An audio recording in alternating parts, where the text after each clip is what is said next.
What is going on, everybody? BobbyFi with my man Eric Sheets-Haber, and yeah, coming off of a not so pretty NBA day. I did not do well, and maybe there were mistakes made. Not playing both Cleveland guys, but both Indiana guys. You could say it was a mistake, and then I sort of sided a little bit with some Trey Jones, and I think that didn't work out well.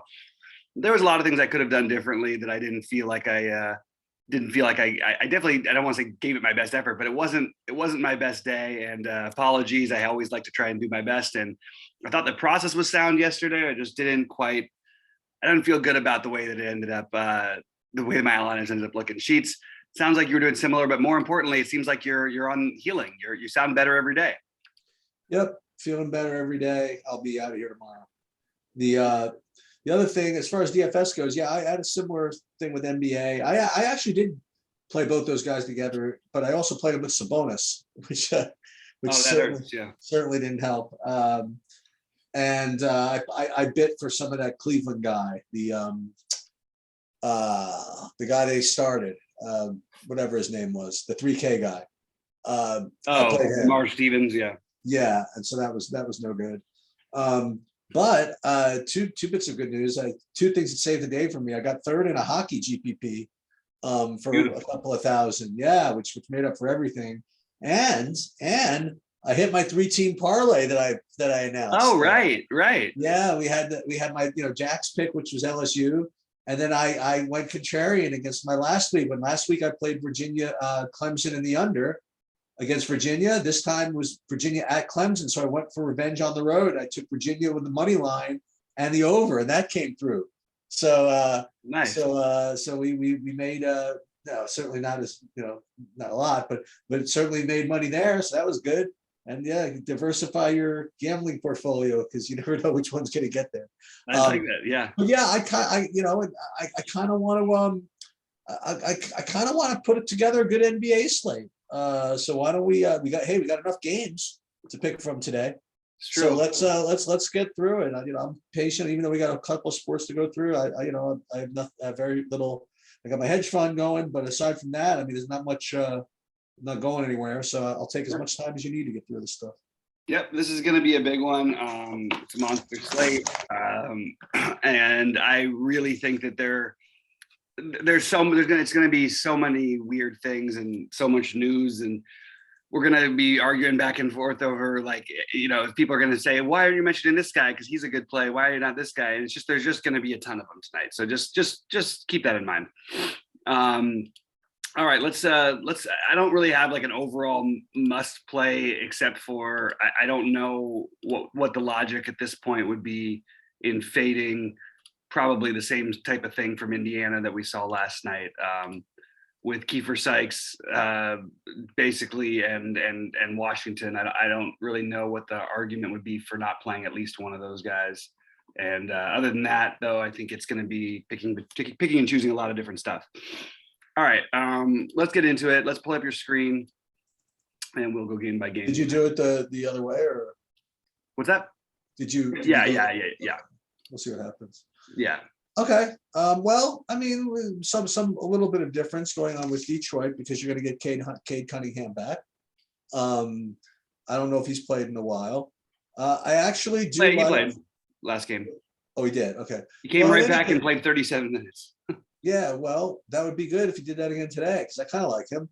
I like Cade Cunningham, and then it's cheapo time. So I prefer to not play Trey Lyles, but he's showing up as an okay play, and Killian Hayes is showing up as an okay play, and unfortunately, I got some Josh Jackson in my spreadsheet just poking his head up over the wall at me. So I'm gonna have to probably lose a little money on him. On the Charlotte side, I really don't have much. LaMelo again, you could always try, but not too much for me over there.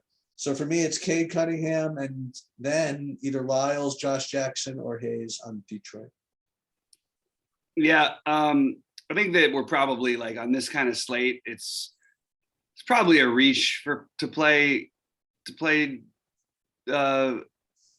And hope for the same thing from Josh Jackson again, although it is a good Josh Jackson matchup. Josh Jackson came again off of not playing for a while, and put up 37 fantasy points in 19 minutes. Well, I didn't even see that. It's going to be hard to justify. Well, that's why his projection is like that. It's going to be hard to justify playing a guy when there's going to be plenty of minimum cost guys who are going to play minutes. Yep. But we do know Josh Jackson has that kind of a ceiling. We also know they could get blown out in this game, maybe give him some run. Maybe he helps the second unit out. I don't know. There's a lot of ways it could go. If Trey Lyles is going to play 30 minutes, and I think he's very well should. I'm okay with the Trey Lyles idea in this matchup, but I don't feel like it's ideal at the price. I don't feel like I'm desperate. I don't know. I just feel like a little bit like I want to sort of wait to see what other value is there before I want to get all the Trey Lyles, but I don't mind it. I do think that Cade is probably more in play on FanDuel, which probably makes him a good play on DraftKings, as we always talk about. Yeah. The issue is it's a hefty amount, and they've got a lot of guys who are healthy more than they have for a while. So I think Cade's fine. I'm going to take some shots there. Miles Bridges on the other side is starting to get to that price point where I think it's kind of interesting that we should, start considering him a little bit more. He did put up a ceiling game last time out against Washington, 58.5. By the way, at less than 2% ownership. Yeah, because no one plays him, and now that he's 7,100, some people are going to play him. So Cade and Bridges would probably be my favorite plays in this game, but I don't know by the end of the day that I'm going to end up with a ton of either of them, to be honest with you. And that's pretty much it for me. I don't really think I need to force in a Hayward or Rozier with everybody healthy. PJ Washington should be back. We'll see, but I don't feel like this is a spot where I'm desperate to attack it. I do like some of the plays on the Detroit side, but that's pretty much it. All right. Are we really assuming Christian Wood is going to play? I think so. I don't think so. How do you get through that? So, and Kevin Porter, I honestly feel like this whole game, we might just have to wait till later because I don't know. Like, I'm really skeptical about this. They were supposed to be suspended for one game. The coach, you get into a fight with the coach at halftime and walk out of the stadium. It's like, it'd be like if Antonio Brown came back next week. I mean, like, I don't know. I don't want to speculate on this until we have any real idea. And I don't think that there's any real idea of what to do here. All I could say is on the other side is for Washington, Bradley Beal, Kyle Kuzma is too expensive, but can get there, as he showed last time out, as a streak shooter and a good matchup. I can get behind some Kuzma or Beal, but I really, it's hard for me to get into this game without, until later. I just feel really suspect about the whole Houston situation. Gafford looks okay. Avdia looks okay as well. Gafford too. I'd be a little whatever. One guy who's back who was missing for a while is Neto, and not that I want to play him, but he might take something out of the bench guys, I guess. He might maybe take some usage out of maybe Avdia or Kuz. I don't know. Just wanted to point out that probably Beal is who he hurts the most. Okay, you point out that Neto is in fact back. And here's the thing about Christian Wood. I mean, if he is playing, the price is ridiculous, So I don't know if that's true. 6,200. He's not, like, I agree with you. It's ridiculous when you think about the guy's name or whatever. Yeah. But he doesn't. I mean, they limit his minutes. He doesn't really ever, like, he's had games that are fine that are good for this value lately. But he's hit 40 fantasy points once in his last 9 games.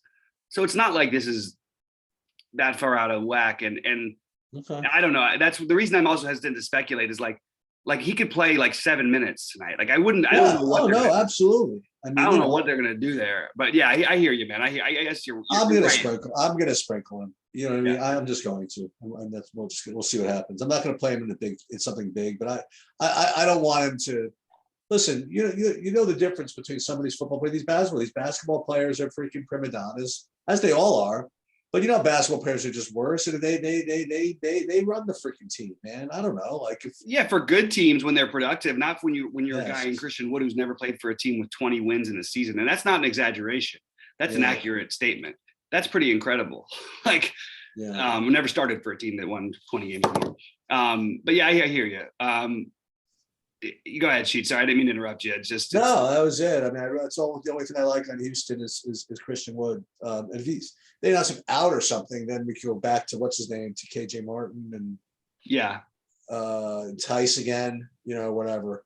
Yeah. Yeah, I agree with what you said about Gafford on the other side. I like him. I do think that we have to see what happens with Wood and Porter, because something just feels fishy. And while they may run the team, we're not talking about superstars. And I don't think I wouldn't categorize all basketball players like that. There certainly is a fair share that are completely different. But I don't know. Christian Wood and Kevin Porter, these guys are literally have trouble written all over them. And I don't know. It feels a little shaky, especially in Wood's case, he's gonna get ownership. In Porter's case, he won't get ownership, and I think that's that might be an interesting place to go as well. So I don't know. They're both going to be interesting plays if they're in play. I just don't know how realistic that is personally. Anyway, we'll see. This is a really tough one. That's why I really didn't want to talk about it, because it's so hard for me to know early in the day. Of course, if those guys are out, we'll have a lot of other stuff for you from that one. Boy, who would have thought, Korkmaz 4,700 getting some ownership. What do you think about this next game? I'm not doing that. I'll do. I heard about it, and maybe I'm bitter because I didn't play him in the last one, but you know me. The day that I play a guy who's literally off his best performance probably ever, or double his best performance of the year. I mean, the day I play him at more than 10% ownership, like a guy like that is the day I probably give up. So I'm not playing that, but I'll play. I'll play Joel Embiid. I don't mind that. Him I kind of like. I consider him probably a nice consistent play. They the normal risk of him not being needed later in the game. But as you mentioned, Philly's not, they're not exactly playing lights out. Who are they trouncing exactly? I know they won by a bunch the other night, but Embiid still put up 68, 67, 670 or whatever. Yeah. So I don't mind that. As far as other guys, you don't want to play. I mean, you don't want to play Korkmaz. You want to take a flyer on Isaiah Joe. You could try that. Pretty speculative. And then Tobias Harris is the usual. I mean, he's okay on DraftKings, much better on FanDuel. That's just the way it is with him. Yeah, so I think that this is an interesting spot. So I'm writing in for right now Joe, Korkmaz, or Curry, because without both Shake and we haven't really seen that many without Shake and Maxey.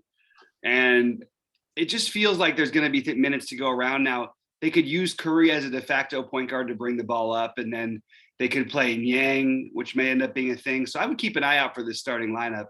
But even if it doesn't, I'm probably going to still have a little interest in Isaiah Joe. The problem you're dealing with is you have 2 point guard eligible players in Indiana that, without having to do anything ceiling wise, well, in Washington's case, he didn't have like a especially good game. And these guys are still going 8.5x or whatever. Right. It feels speculative to play another guard. But he is shooting guard eligible. Just point that out. And I actually think that Joe, Korkmaz, or Curry should have a nice night here. I think that you're looking to play Tobias Harris on FanDuel, probably not so much on DraftKings. And then again, all this really means for me is that, I mean, Joel Embiid should smash. I cannot believe the ownership on him the other night. I think that I may have even made a bigger mistake, I stuck with some Jokic and stuff, but I did play him in my main lineup on FanDuel, and he was 8% owned. He was 4% or 6% on 4% or 5% on DraftKings, and literally a matchup where they didn't even have a guy who could cover him. It was bizarre. It was, against Houston and Tice. So I'm all for trying to take to play some Embiid tonight. And I think that he's going to be moderately owned. I don't think he's going to be anything crazy. Just based on the projections and everything, he seems to be a little bit lower projected than I think he should be almost all the time. And then on the other side, I would love to find you a run back. And I just want to say, Cole Anthony hasn't been playing all that much this year. I hope he's not playing. You don't think he's going to play? I don't believe a word of this. Yeah. The guy's a gamer. If he plays, I'm just going to continue to ride this. I don't think that tonight necessarily is the best day to do it, but I want to be ahead on guys, right? And I talk about that a lot. And I think Cole Anthony is really like, I think you're looking at a guy who can really play, a guy who can put up a huge number every given night, sort of a poor man Steph Curry, but he can also go out there and get 60 or 70. And it just could happen against absolutely anyone at any time. Is going to be completely off the board if he did play. If he and Carter, or I don't know which one of these guys not playing, but you're going to get Okiki back in your lives. So there could be some value here, but until we see anything else, I'm probably just going to stay away from the Orlando side as of right now, with the exception of, I know Wagner with these other guys is not the same, but like, I do think Franz Wagner has a ceiling, and at 6,400, I might want to have some shots on that one. That's pretty much all I got. You want to catch whatchamacallit, if Carter's out? I mean, you want to catch Bamba on the ramp up in minutes? You know what I mean? Like, they haven't really let him roll yet, but tough matchup for him, man. They're going to eventually, right? I mean, they kind of need him. Yeah, I agree with that. They need him at some point, but I think on this size slate, I'll probably avoid it. I guess if Carter and Cole Anthony are out, then it might be a different story. If we're going to think he plays, I need him to know he's going to play more than 28 minutes, though, or more than 24 minutes, I should say, because he hasn't played more than 22 in a while, and they're going to be really careful with him because they've obviously, going back to Jonathan Isaac, they just have their injury-prone history, and I think they're just going to be really cautious. But this is a game that by the end of the day could be stackable if the pieces break in the right way. Well, you know what? I mean, like, here's the news that came in. I didn't even see this. This is the first time in a while that Cole Anthony's actually participated in shoot around. Yeah, I think he keeps saying he's dying to play. Maybe he's legit. He legitimately has a shot. Yeah. Yeah, I hope so, because I really like watching that kid play, and I think he's really, really good. But yeah, for right now, it's hard to know with the Carter situation being questionable. But if Cole Anthony's back, actually, maybe if Cole Anthony's back and Bamba we think can play 28 plus minutes, then maybe I have interest in Bamba, because I think the game stays closer more of the time if that happens. Closer to where, like, you want to play, like, it's the game where the Orlando gives it their all and they play their guys 36, 37 minutes. You know what I mean? The other guys. Right. So you can get Cole Anthony, or you could potentially, I still think Wagner is going to be in play for me. That's pretty much my favorite play, but we're going to have to wait and see. The injury news is just too hefty to go after. You want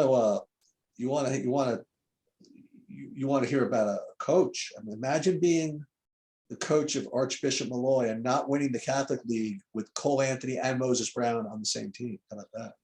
Oh, look at that. That's pretty wild, actually. I can't even imagine how that worked. I can't imagine how anybody stopped Cole Anthony in high school. That doesn't make any sense to me. Yeah, that happened.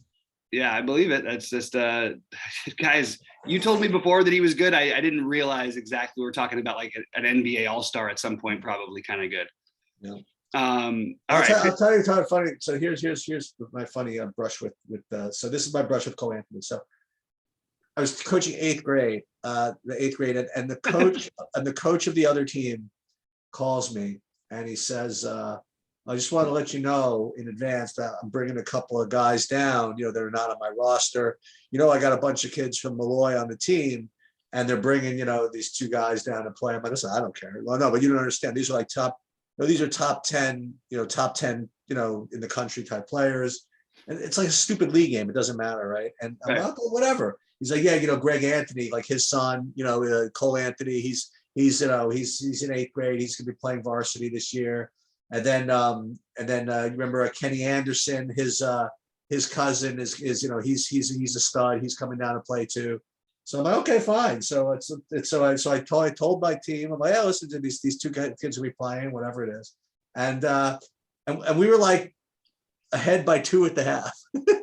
That's crazy, man. Did you guys have anybody? I mean, he didn't exactly like go ballistic. You know what I mean? Like he was just, I wasn't goofing around, but whatever. And then we ended up losing by like 12 or something like that. But it was fun. I didn't know from, I just knew, I was like, oh my God, this is Greg Anthony's son. I didn't know from, you know what I mean, that whatever. And the next thing you know, he's like starting from Malloy. I'm like, oh my God, the kid's freaking serious. So yeah, that's that. Tell you what, the NBA is in really good shape. I think the league, the talent's sort of all over the place, but I mean, we'll get into it a little bit later. Actually, we won't get into it tonight, but I mean, Ja Morant, some of these young guys they've got in the league right now are like, we might literally be talking about them as the best players in the league in like 2 months, and Right. if not already. But Cole Anthony is one of those guys who has that kind of future, I think, if everything works out right and you maybe get Orlando in a better situation than they're at right now. But we can move on to San Antonio, Boston. One good thing I did do last night is I was very heavy on Podol. I have no apologies about my Derek White play. I think if he doesn't get in foul trouble, he smashes and that game stays a lot closer. That was just, you're not going to be able, when you look at game logs, it's really important to try to make sure to see how the flow of the game goes. And you're not going to play Derek White tonight, but Derek White last night, if you would have told me he played 22 minutes, I would have said you were out of your mind. But the guy gets 2 fouls in the first 3 minutes, picks up a third foul in 2 minutes later in the second quarter, picks up a foul, another foul for 1 minute into the fourth quarter, and boom, you're at 4. Like, he just didn't get a chance to play. And when he played, he was great. Anyway, all that for just I will apologize about many things last night. He is not going to be one of them. I did take shots on the other guys. Vassell had, again, could have used the fourth quarter run. I think this is a stay away game from the Spurs point of view. What are you looking at on Boston? Because I was kind of open to the fact that I could pray for one of your Robert Williams. And I don't want to say you're the Robert Williams whisperer, but you definitely play him more than I do. And I think he is seemingly too expensive. But in a matchup like this, I feel like fast paced, lots of shots, plenty of opportunities for rebounds and blocks and all that stuff. No real, nobody I'm that worried about getting in his way. I know it seems like a thin play at his price and his minutes projection, but I have Robert Williams as a long shot tournament play that I really, really like tonight. And I know that seems weird, but especially, they're all healthy and everything. But I just sort of like playing this guy in good matchups. And he always has that ceiling. But again, maybe too big of a slate for it, but I do have him on my list. Yeah, not for me. I usually play him when Horford's out. Yeah. And now they got Cantor there too, so I don't think Cantor's going to play any minutes. Maybe not. Yeah. I'm going to get to. I'm not going to get to. I don't think I'm going to get anything on Boston today. Everybody, like you said, everybody's back. So I'm not too interested in that. And on San Antonio's side, DeJounte Murray's going to play. So I don't particularly have much interest there either. I will say that I would probably, if I had to pick, like, gun to my head, I'd take another shot at Vassell, but maybe at 4,300. Mm-hmm. But with what's his name back, I don't see any need to play any of this stuff today. The only thing I agree with you. I think there's a good point to be made for Vassell, like every night, kind of, and that's what I'm looking for. You know what I mean, Sheets? We have all these guys who are going to stand out as being super chalk, and what if there's one maybe mistake I've made this year in NBA? It's been saying too many things like, well, that just doesn't make sense on this slate, and somewhat that is true because you have guys who are going to play questionable minutes versus other value. But the thing that Vassell has that's a little different is that he really does have the ability to score. Like he can put up like a 25 real life point game and get you there, like, with a 35, 45 even, it's in the card. So Vassell would be the gun to my head play as well. I agree with all of that. And this is a pretty uninteresting game on this slate. I just want to make sure we go we got some really positive comments on people who liked us doing the long shows because it gives them a feel for like the over, and that's what we do. You know what I mean? Rather than just trying to get through here are the best plays, because we've had other people say that in the past. We're not trying to give out the best plays in the morning. We'll do that later in the afternoon, because in the current NBA, it's really hard to do. We're going for, this is how you build. This is what goes through. This is a first look show. You know what I mean? And we want to be thorough with it. So, all that just to say that I still don't think we're playing anybody in this game, but we do need to talk through more plays. What I don't like is when we do things like some other sites and pretty much every other network. I like this guy. I like this guy. I don't want to like 70 players. You know what I mean? I want to try to find the guys, but this is our process of finding the guys. Anyway, that's a lot of stuff. Just throwing it out there. Golden State, Dallas. What are we thinking? What are you thinking over here? So I'll go back to the same, at least from a framework. I'll go back to the guys I liked last time this situation. I'll go back to Kleber. I mean, I was pretty confident of his minutes. He put up 30 minutes. He got 26 fantasy points. Not bad, not amazing, but he's remains in play at 3,800, I believe, with as long as Porzingis is going to be out. I would go back to Luka again. While the matchup is not great, the motivation seems pretty good, you know. So I think they probably will get up for this game, and it's his, you know, still working. You know, he's working his way back from injuries. He did play 34 minutes in the back-to-back. Not to mention he after no one wanted, literally, like, well, I think he was 2% owned. Yeah, and I think he had the best point per dollar of any of the spend ups. He put up a pretty good number, including Embiid, by the way. Yep. Yeah, so and now he gets a day off and he's back home, you know, playing the Warriors. Crowd's gonna be freaking rocking. You know what I mean? It's sounds like a good spot to me. So I'd like that. If you want to over dumpster dive, and if you want to just like analyze the crap out of the slate, if you really want to, you could try some craziness, like maybe I don't even not say Moses Brown, maybe even Marquise Chris. Now he's a guy who might get you 4 minutes, like you sometimes say. But if things break your way and he gets upwards of 20, I mean, then he's awesome. And he's self-correlating too, because when he's bad, he doesn't going to play minutes, but when he's good, they let him play. You know? So I don't know. I mean, I just throw that in. And Boban is out, by the way, as is Cauley Stein. Okay, so I was trying to figure out where some of the Marquise Chris love, because you know it's funny how things go, because you get that minutes projection from like 12 to 16, but with Marquise Chris, you know, is an upside of 20. That without Boban, but that because the Boban, even the few minutes, you know what I mean, guys. You guys see it all the time. How many times? What's the difference between winning a tournament or cashing? Is a few points most nights. And I kind of like I like what you said about it. I don't know if I agree on this size of a slate that we can play Kleber or Chris with like as a logical play. Yeah. But I mean, one thing is I want to say, like, I love Kleber as a player. If I was the Lakers, that's the kind of guy that I'd be trying to fill in my roster with, you know, big guys who can shoot and play defense. And that's all they have interest in wanting to do. I love Luka. I think this might be a horrendous look. People, we follow narratives in basketball, and it's important to do so. But when all of a sudden you have a guy who's arguably, I'm not going to say he's the best player in the NBA, but he is a guy who can put up the highest fantasy, as high a fantasy points as anybody, and usually has been required to do so. And you take out your second best usage guy and your second best scorer. I feel like this could be an absolutely like just a monster spot for Luka. I wish Jason Kidd would just let him go completely and run the thing. It's better for fantasy, in my opinion, to be better for their team. I know all the players love Jason Kidd, and they're just so happy to get rid of Rick Carlisle, who's actually a great coach, because they all hated Carlisle. But Luka last game, 15 assists, 35% usage. Just give me Luka with that against the Warriors. I'm in, man. I'm completely in. And as good as the Warriors are defensively, they make up for it in speed. And you can put GP3 on him. You can try and you're not going to put Steph on him. You could try and put Draymond on him. That's probably your best hope. And that's probably what they'll do. So maybe you give a little downtick because of that. But I love Luka. And if this is going to be low ownership, I'm playing 3 big ones tonight on DraftKings.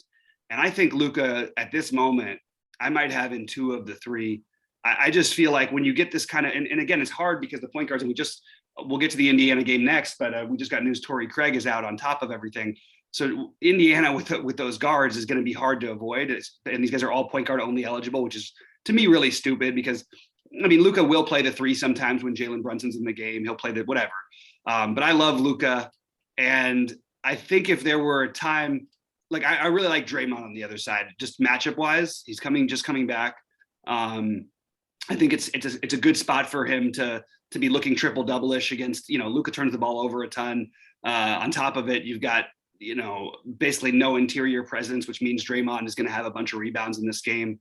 And Steph, I don't know, Steph is always like Steph, you know what I mean? It's just, will it be the night that he goes nuts or will it not be? I don't have any reason to think this is an especially appealing where you need to play him. All I can say is I look through the roster on the other side, and there is not one guy I can imagine actually trying to guard him in any way, shape, or form. I really don't even know. I guess what do you put Reggie Bull? I don't even know what you do. But long story short, Luka and Draymond are my highest level of interest, with Luka being, along with Embiid, probably two of my, maybe my favorite two spend-ups on this slate. All right, I gotta read your story. It's gotta be story time. I want to read this. It's coming Bring it in. This is us. Hey, this is us having fun. You know, people straight from Wikipedia. I want to read this to you, and I know it's gonna end up costing you guys money. It's gonna end up costing me money too. But I just want to read this to you. Ready? I'm gonna read it, a full paragraph, maybe paragraph. On October 1, 2019, Marquise Chris signed by the Golden State Warriors. He was waived by the Warriors on January 7, 2020, to make room for two-way contract player Damian Lee, by the way, Curry's brother-in-law, who was given a guaranteed contract for the remainder of the 2019-20 season. Chris averaged blah, blah, blah, earning respect from teammates and coaches. The Warriors faced a hard cap that season that prevented them from keeping both Lee and Chris. On the 15th, the Warriors re-signed him to a two-way contract, which was later converted into a two-year rest of season contract. However, on December 26th, Chris suffered a broken leg and missed the rest of the season.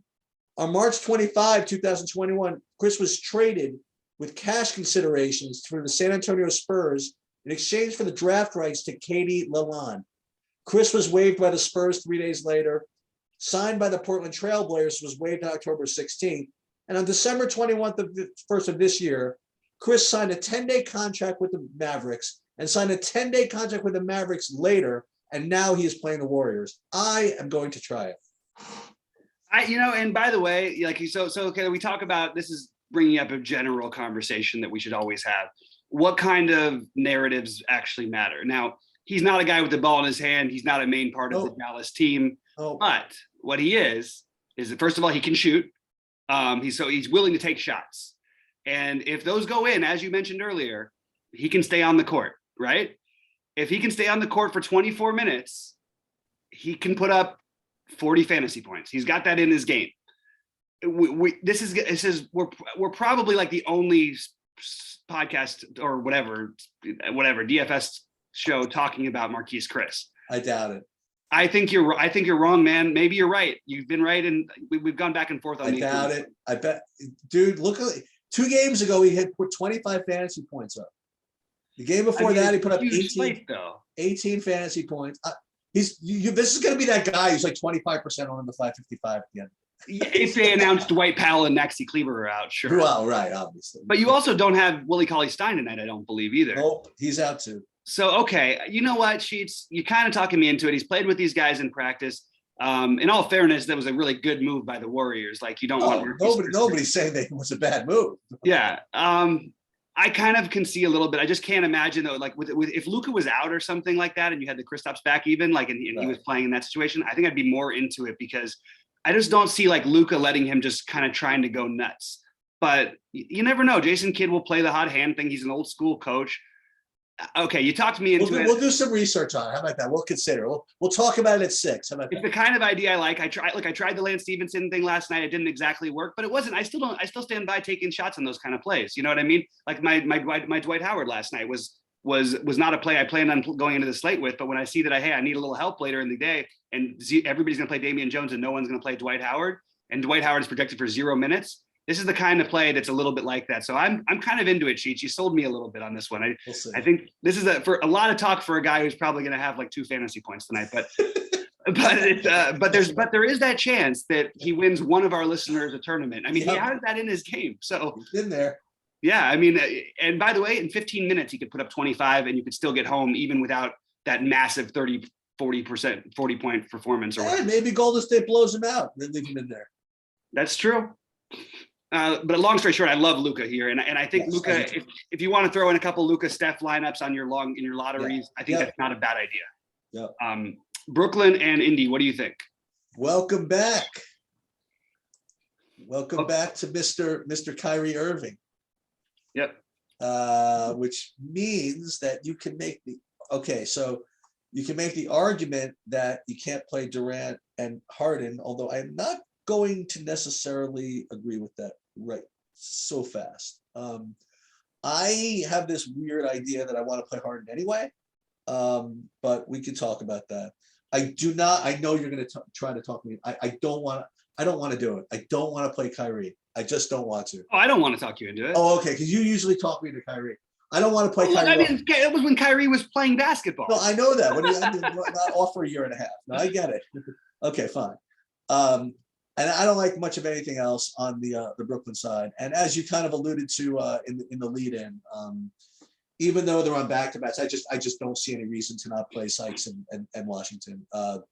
And as I was going over, by the way, later in the day, I think actually after you left, I have literally no issues playing both of them together. However, I mean, we are still having Brogdon is exiting protocols. He remains out Tuesday's game. Questionable for Wednesday. If Brogdon's in, never mind, right? Never mind. But with Craig out, there's a chance that one of them could get some run alongside Brogdon. But the guess would be that would be Washington. But the weird part is Sykes has been playing so well, so it's kind of hard to know what's going to happen there. It's a tough one. Yeah, I would go back to I don't know what exactly happened to Sabonis. Played 39 minutes and he got off 9 shots. I don't exactly understand what that was all about. I have no explanation. Just to show you how trends work, though. Like, I mean, on FanDuel, where Sabonis was 10K and Julius Randle was 8,700. Julius Randle was 3% owned. Sabonis was 68% owned the other night. Yeah. And Julius Randle outscored him by about double almost. It was sorry, she didn't mean to cut you off. Yeah. So I guess I would go back to Sabonis in this spot. So Sabonis, I think I like Sabonis as a play regardless of whether Brogdon is in. Although it helps to him not be in. And Sykes and Washington are completely dependent on whether Brogdon's in or not. Yeah. Okay. So this is an interesting game. I am going to be watching this because I really want to see what happens with Kyrie. My dream is that Kyrie comes back and somehow is able to play all the games and that Brooklyn loses anyway. That's awesome. Because I really don't think – I think people are overrate this team left and right. I think when you make critical errors, it bites you at some point. The Lakers did it with Anthony Davis in the trade because they could have waited a year. It sucks to wait a year with LeBron, but they could have literally waited a year and had Anthony Davis for free, and they would have kept Lonzo, but they would just for trade value even. Lonzo Ball, Brandon Ingram, Julius Randle, Josh Hart, who they all traded. Anyway, my main thing here is that, first of all, if you're playing on FanDuel on Yahoo, which I never usually say this, but I'm going to point this out. Yahoo take. I know you don't get this from Bobby very often. Whoa. Play Kyrie on Yahoo. He's $22, which basically equates him to about 50 whatever 100. I would take that shot on him all day long. Okay. I think he's going to come back with like a fury, but I'm not going to. I'm going to play some Yahoo tonight. I mean, it's almost worth playing Yahoo because you're still probably going to get him at lowish ownership until everybody else starts talking. I guess then they'll probably figure it out. But I kind of like your idea of considering the Harden thing. Harden put up big numbers last year with Kyrie, so did KD. But why are we doing it when we have Luka without Porzingis, when we have Embiid with no guards? That's the only thing. But that at the same time, you just say, well, but you're going to get low ownership on them. But you're actually getting lower ownership on the Luka. You know what I mean? So, hard not. I'm not doing it. So it switches on me. I will say that in this game, I love that people will be off Sabonis because I am not going to be off Sabonis. The problem is I can't play all of these spend ups, but he is going to be that other guy who I'm going to be mixing in. Well, you can play multiple lineups, Yeah, exactly, which I will be. And I don't usually, and again, I always say that there's certain guys I like, LeBron used to be one of, now LeBron, it looks like, oh, of course you like LeBron every night because he's going crazy. The truth is when LeBron was he was sort of the Steph type of fantasy producer, always getting there like 4.5 times. And whenever I played him, it was the big motivation matchups that got him up. And the Jimmy Butler sort of effect. There's the guys who I'm usually pretty good about. And I'm just going to go matchup based. I think Miles Turner is a phenomenal play for tournaments, and no one is going to play him. Yeah, so, he was a big old dud yesterday. He was, and exactly. But you put Brooklyn's front line in with a team that turns the ball over, is as sloppy, and attacks the rim as often as they do. There's going to be opportunities for him here, and I don't know how much of him I'm going to end up with because I don't want to stack just the Indy side of this game. By the way, I don't. The spread's 8 in this game. I could see Indy. This could be a very, very good game. I mean, this could be a really tight one. Brooklyn still hasn't shown me. Occasionally, they'll just whack somebody. but for the most part, they've been getting, they basically just look terrible. It's going to be tricky to do what to do with Sykes in Washington, because the natural thing is you should just play both of them, right? But on a giant slate with other value and at the same position, you kind of have to think about maybe the correlation. And what you can look at is Washington. Look, Washington has taken in his 3 games where he's been relevant, he's taken 14, 17, and 16 shots. That's extremely refreshing. And he also had 7 free throws yesterday, by the way, with and he's got some assist upside, 20 to 25% usage rate. That's really good for a guy who's 3,800. Then you look at Kiefer Sykes, okay? Definitely less of the seemingly upside guy, much lower usage player in those 2 starts that he's had. He's played a ton of minutes, 16% usage, 21% usage. I think he made his first 4 threes or 3 of his first 4 last night, got him going. But I actually think that Washington is probably like the I don't know, safer or whatever. They're both good plays. I'm probably going to play both of them. Sykes is the more preferred for cash. I think Washington might be a better tournament play. I think it's crazy that their prices were lowered.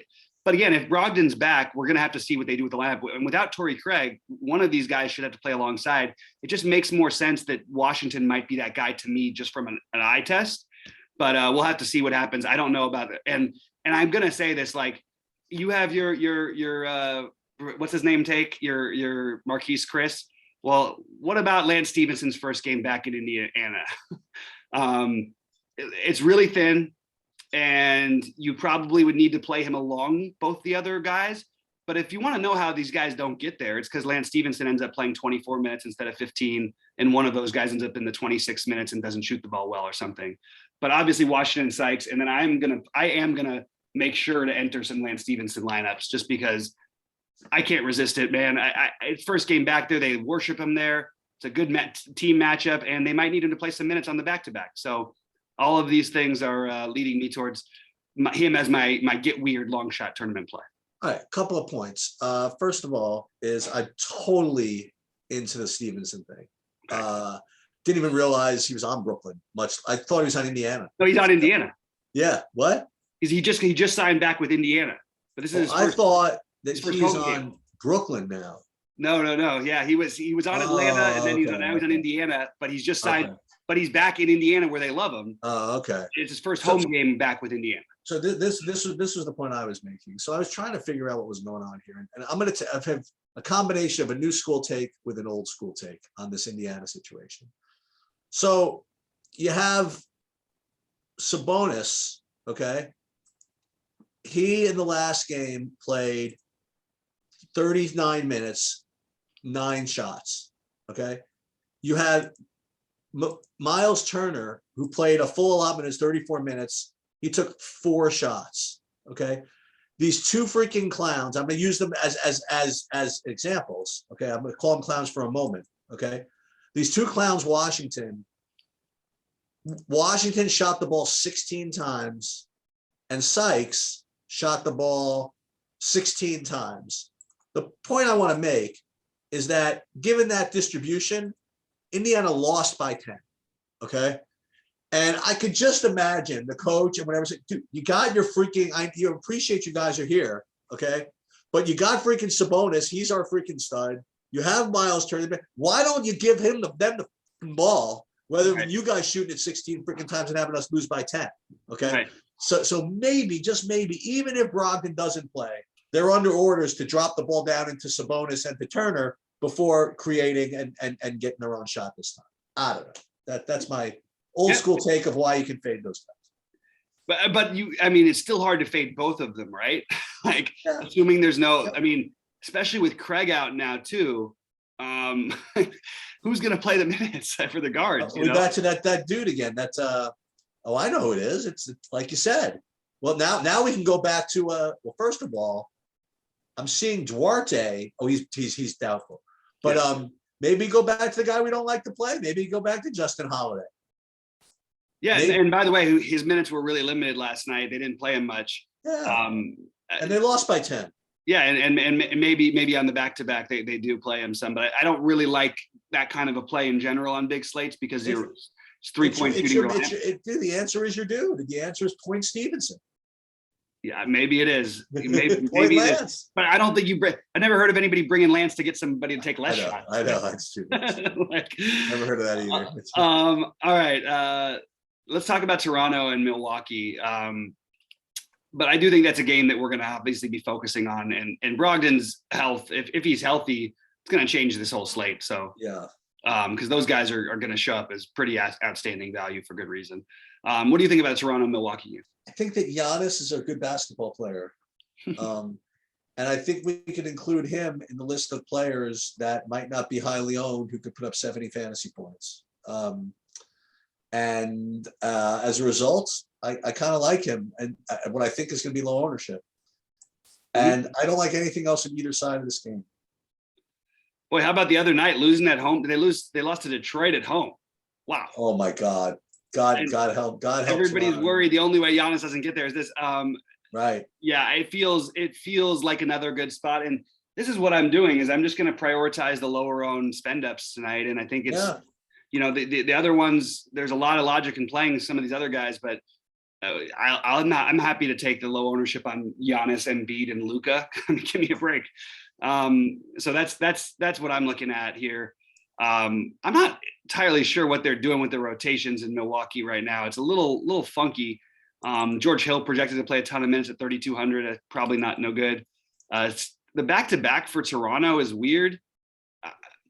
No Fred VanVleet really hurt last night because it's a guy who I like to play and I don't even mind overpaying for at times because he has that, massive ceiling. And by the way, if you didn't play him, you got very lucky. Because if he played another 6 minutes, he was getting to 70 probably. He was going ballistic. I don't think they'll play an Anunoby on the back-to-back, so keep an eye out for that. And then I think Siakam in this matchup is fine. I just don't think I need to go with anybody basically from the Toronto side on DraftKings at least. On the Milwaukee side, I think it's just Giannis or nothing. I do think Middleton's price is starting to creep into where we're going to just consider him like a pretty, a reasonable chance. I would like the old Middleton we would, but we don't see him he's not just that automatic 40 a game guy anymore with Bobby Portis there. And by the way, it's taken away from Giannis as well, because you have another high usage offensive player. So these guys are not quite, you want Grayson Allen's in the lineup and guys like that when you're going to play these guys. That's why Giannis won't project as well. There's too much, there's a lot to go around for this team. And I am personally just interested in those guys. I don't think I need to play anybody else like Wesley Matthews or George Hill who are going to play minutes and are cheap, but not for me. OKC in Minnesota. What are your thoughts? So I'm presuming that, time being, I don't know. I'm presuming that Russell and Cat are back, but they're not. They're like game time decisions or something like that. So that's something that you're obviously going to have to watch. If those guys play, I'm probably off of Minnesota, except I wonder if they might be kind of, I don't say motivated, but it's kind of psyched to get back on the court and maybe put up a good game of some kind. So maybe Cat's not bad. Talk about a 2% owned guy today. He could be one of them. So if he plays, maybe I'll take a shot at that.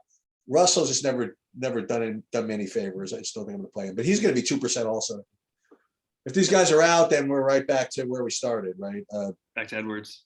Back to Edwards, back to Beverly, back to Naz Reid, back to all this stuff, right? Yep. So hopefully they play. Otherwise, we'll just have to reevaluate. And OKC, I wanted props. I'm not going to play him again, but Josh Giddey with the freaking smash the other day it was over the weekend. So I caught the stat dude. line. Look at this line: 13 rebounds, 14 assists. He's awesome. 4 steals. He's awesome. He's all over the place.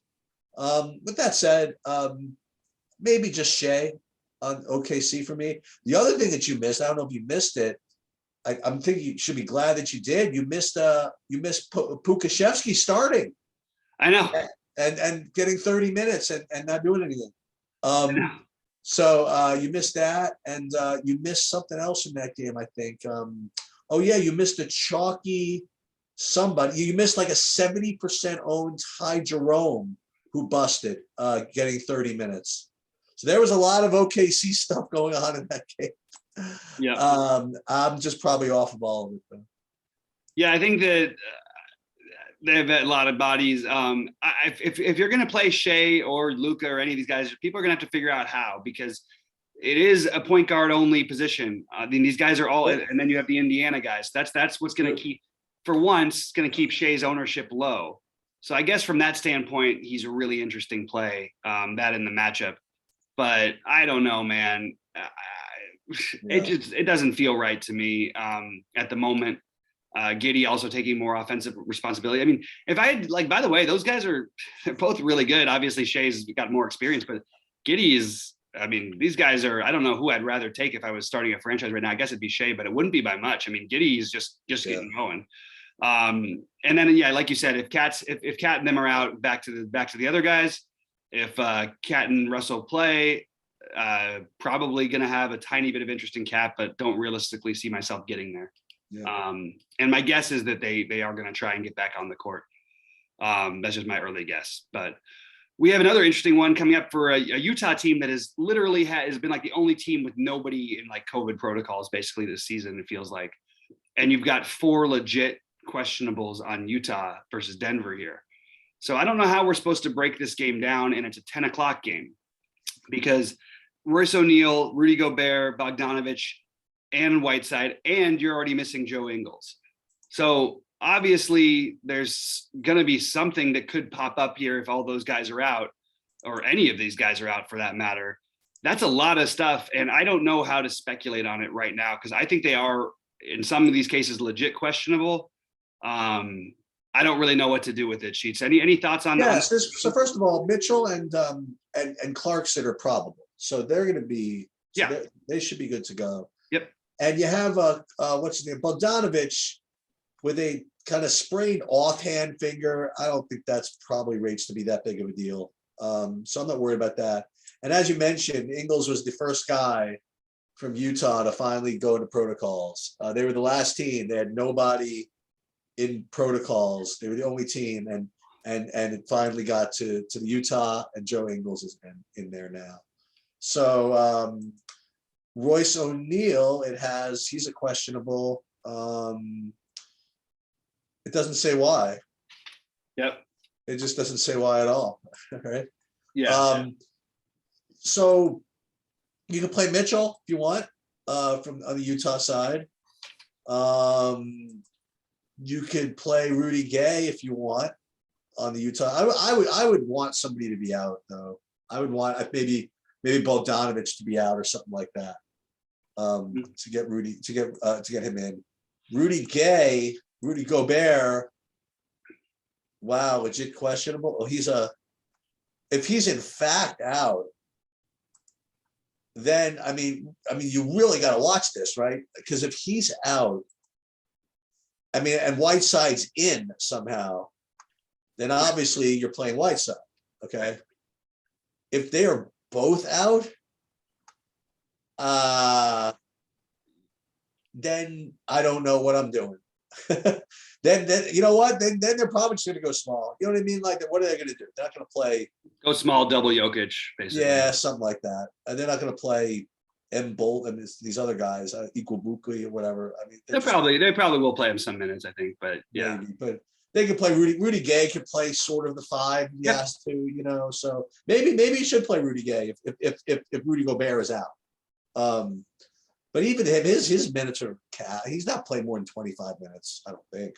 No, but in 25 minutes without the usage from some of these other guys, if in fact one of Bogdanovich, the problem is, like, it's not like Royce O'Neal and Joe Ingles are high usage guys. Like, right. You're going to get a lot of usage out of Clarkson and Mitchell, and I think those are probably your best bets. Even Mitchell at 9,400.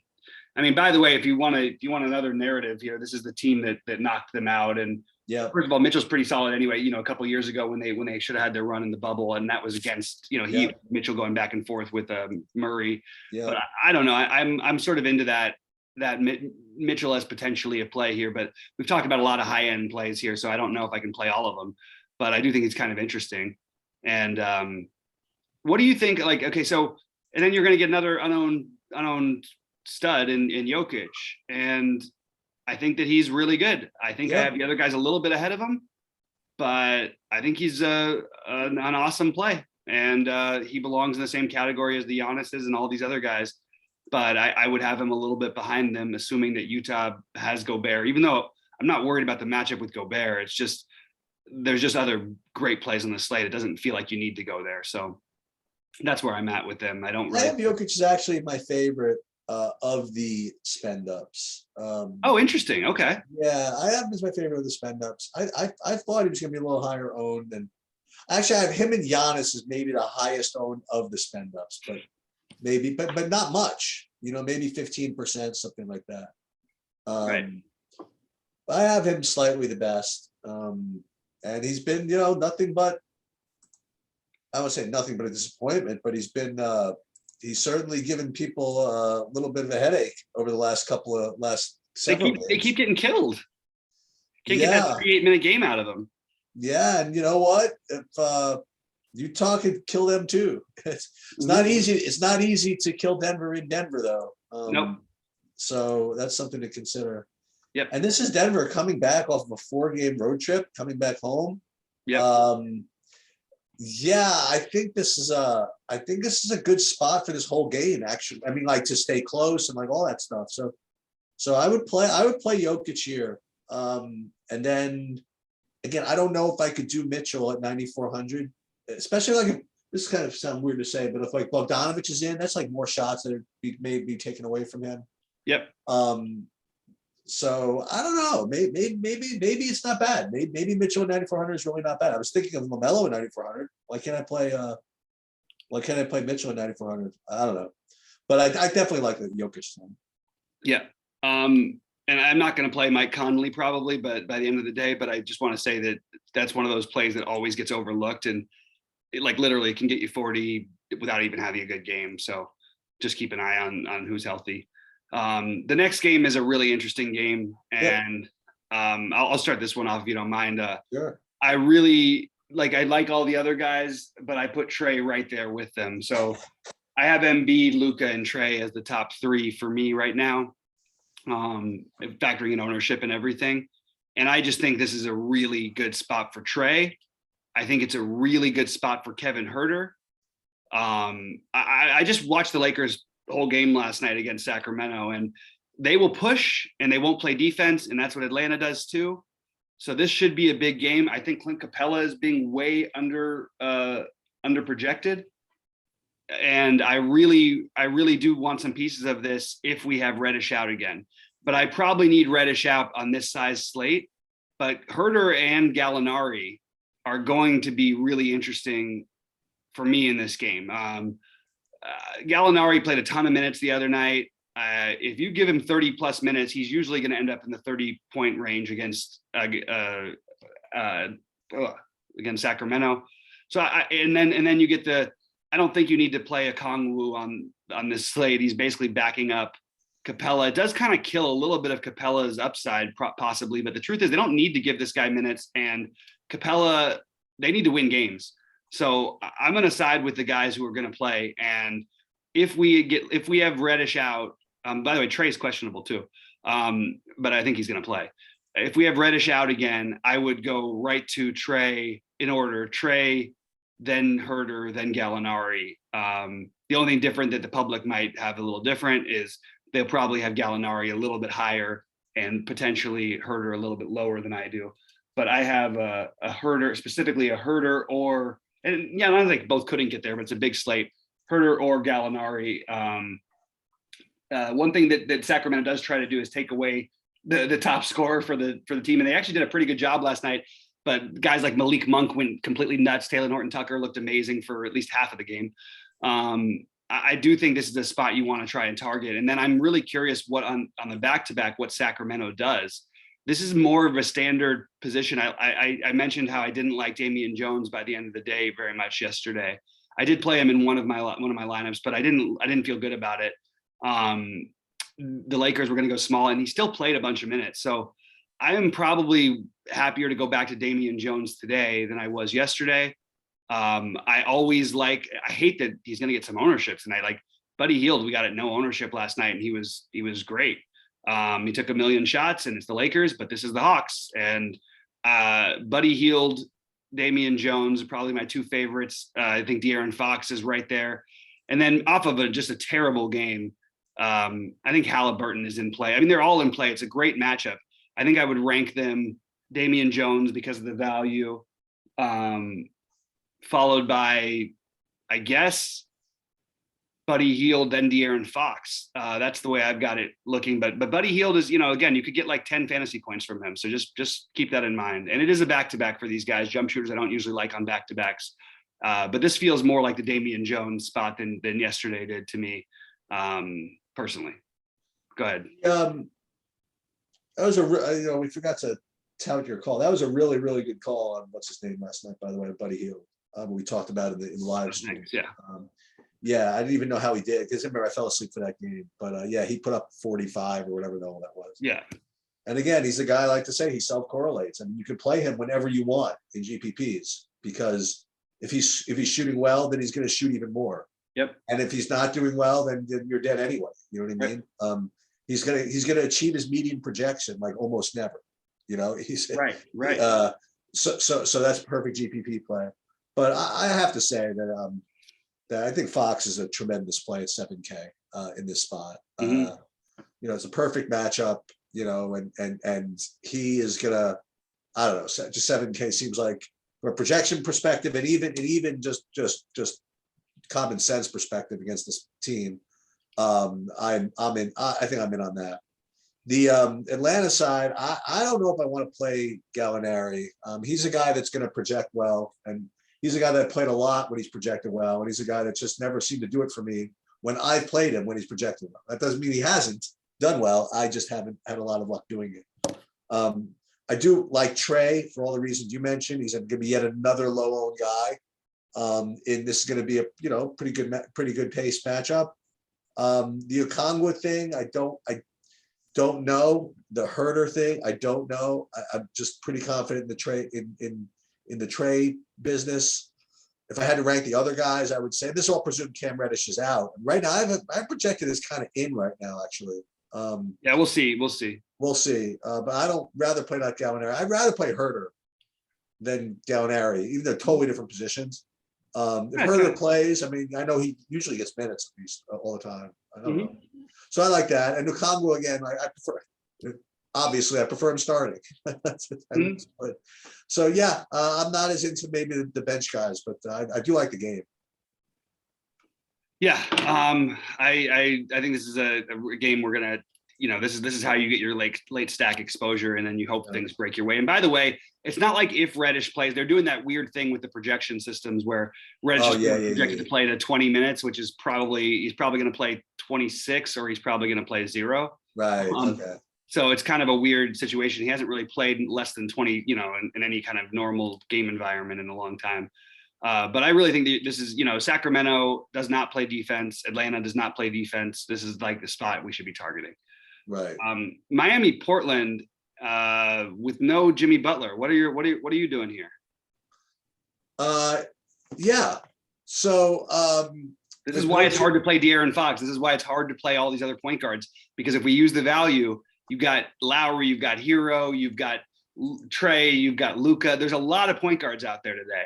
It's loaded. Sorry, Shoots. Well, you got Hero basically, and that's what I like. All the time. Honestly, when Butler's out, I like to play Hero, and I'm going to do more of that. He's probably going to be pretty high owned, but whatever. And then I like Lowry as well, and I like keep playing the Omar. Seem to play him every day. Again, today's a tough day to do it though, because I probably going to get some Jokic and some Embiid or something like that. But yeah, I like him.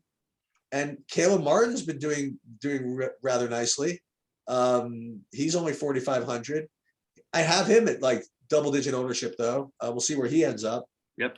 But Lowry and Hero would be my two chalky, I guess, good plays on that side. And then on Portland, I guess right back to Anthony Simons. I would go to Nurkic today, and I would go to Nasir Little, presuming that all is copacetic there with the same injuries. So Simons, Nurkic, and Little there, and that could be a very I don't know, that could be a somewhat useful stack. You know, play Hero and Lowry with those three. I don't know. It could be fun.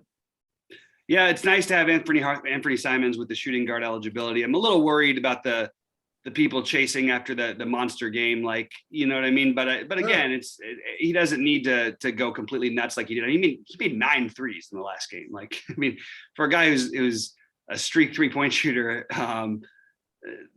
I wouldn't rely on all of that. I'm trying to look at usage and stuff, and it was almost 30%. That's pretty damn good for a guy, anybody 5,300. So I like Simons, and the good thing is you can use him at shooting guard. Nasir Little has mostly in games that are close been really good.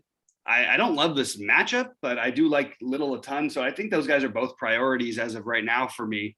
Norman Powell a little further down the board. It's hard for me to see the full-on ceiling with him sometimes with this 7K price tag. I know he did get there the other night. He was 9 for 13 from the floor. He was really, really good. And yeah, I mean, he had 4 steals in that game. But okay, this is too many messages. Stop. Yeah, so I like the Simons, then Little, super large field GPPs. I don't mind if you want to play Ben McLemore on a wing in a prayer or whatever, but I don't think I'm going to Covington tonight, and he should play a lot of minutes, and he's cheap, but it just feels like it just feels so frustrating to go with him. You know, I actually think Nurkic is probably a better play than you're at 7 on the other side. Nurkic was just smashed the other night in 26 minutes. I don't know how many minutes they're going to give him tonight, but he's 6K on FanDuel, 68 on DraftKings. He put up 46 the other night. I do like the matchup for him. So I have Nurk as an interesting play. I think you really, the more I look at it, maybe find a couple spend ups you like early with the Indiana guys, and then you build your lineups, the rest of your lineups with the late games, because as we know, we might hear about more information, and it speaks to your even maybe potentially spending up for Jokic as a priority if you're going to have multiple guys in those late games you can switch to. I really like Caleb Martin. I like the forward eligibility. I like the consistency. I like the minutes that he plays. I like the matchup for him to just sort of do anything, because this Portland team just bleeds fantasy points. So I like him. I prefer Lowry over Hero, except for the position eligibility makes me probably have to play Hero more than Lowry. That's where I'm at with this one. And even if you're going to game stack it, I don't mind if you want to mix in a PJ Tucker, but I probably would go elsewhere. We've obviously seen some ceiling games from PJ Tucker, and this could be a good one for him, but I don't think we need to go quite that far on this slate. So that's where I'm at there. Any other thoughts before we end up getting out of here? No, I just building a little bit here, and you can if you don't play 2 studs together, you can get some good lineups. Yeah, I think that's but if you use the studs, I think you can still put some pretty nice ones in there. Right. But it should be a fun slate. There's obviously a lot going on. This is the kind of slate where really studying and really being ready for it and at your computer the whole time is going to be valuable, I think. So just do that, and then try to substitute as much later value for the early value as you can. That would be my recommendation on this slate. My preferred plays for spend ups are Embiid, Trey, and Luka, factoring ownership and everything. My preferred values are the Indiana guys like Caleb Martin, one of Gallinari or Herter, especially if there's no Reddish, Simons and Little. That would be sort of like the core of the guys I'm using tonight. And yeah, we'll talk about this a little more later, but my Uber hoodoo for now is going to be Marquise Chris. But I'm gonna steal yours, by the way, if you don't get on that Lance Stevenson thing, by the way. Yeah, $1,000,000 tournament, I would be playing Lance Stevenson a lot, because I really think that there's always that weird chance that he puts up. The only problem is he's shooting. I wish he had small forward eligibility. The point guard. Okay, this is what we're gonna do. Okay. So this is $15 tournament. I'm gonna tell you what I'm gonna do. I'm going to to donate $75 to the cause. Okay. And with a $750 bonus if I don't do it. This is the way I could assure myself to do it. If somebody sees that I don't have 5 lineups, I'm gonna have 5 lineups with Chris and Stevenson in them. So there we go.